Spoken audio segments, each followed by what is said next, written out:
了，刚刚收到那个电话，让我去骑。这雨太大了，这怎么走啊？这个垃圾桶，哼。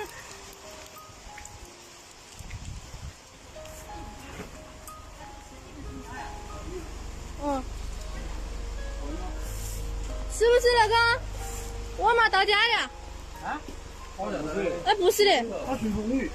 他哪能的？你打个电话。他还没来。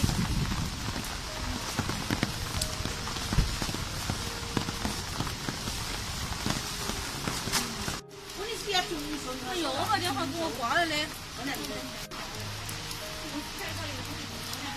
电话不接，订单也给我成功了，我也找不到他的定位。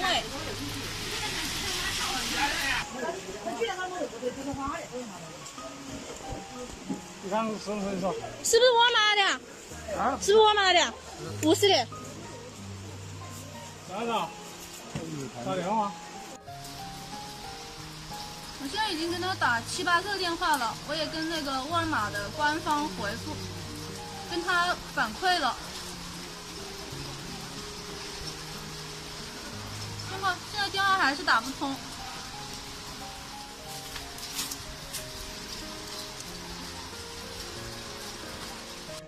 我已经等了将近半个小时了，然后也联系了那边沃尔玛那边的官方客服，一直都没有回应。然后我知道下雨天送东西也很不容易，所以说他打电话的时候，我第一时间就出来了，但是他也不接我电话。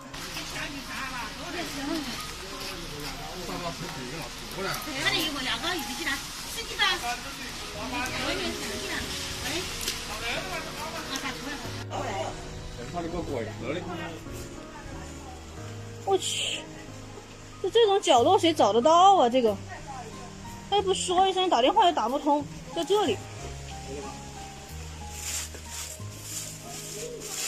这个酱油会不会破？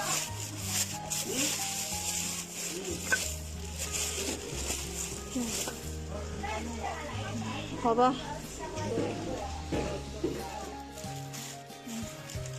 这都烂成渣渣了。我刚才终于把东西都拿回来了。下雨的话，那个人电话也不接，我们找了好久。我现在身上都淋湿了。先带你们看一下，匆忙的看一下今天拿了哪些东西，一会儿要去洗澡了。这个上面是五花肉，是26块多钱一斤，这个是25块多钱一斤，一个2斤，一个3斤，一个前腿肉和五花肉。然后这个油59块9，菠萝12，冬瓜2块多，酱油醋，酱油是7块5一瓶。这个面是12块8两个，还有2个巴沙鱼，10来块钱一个吧，好像是。那今天就到这里了，我先洗澡了。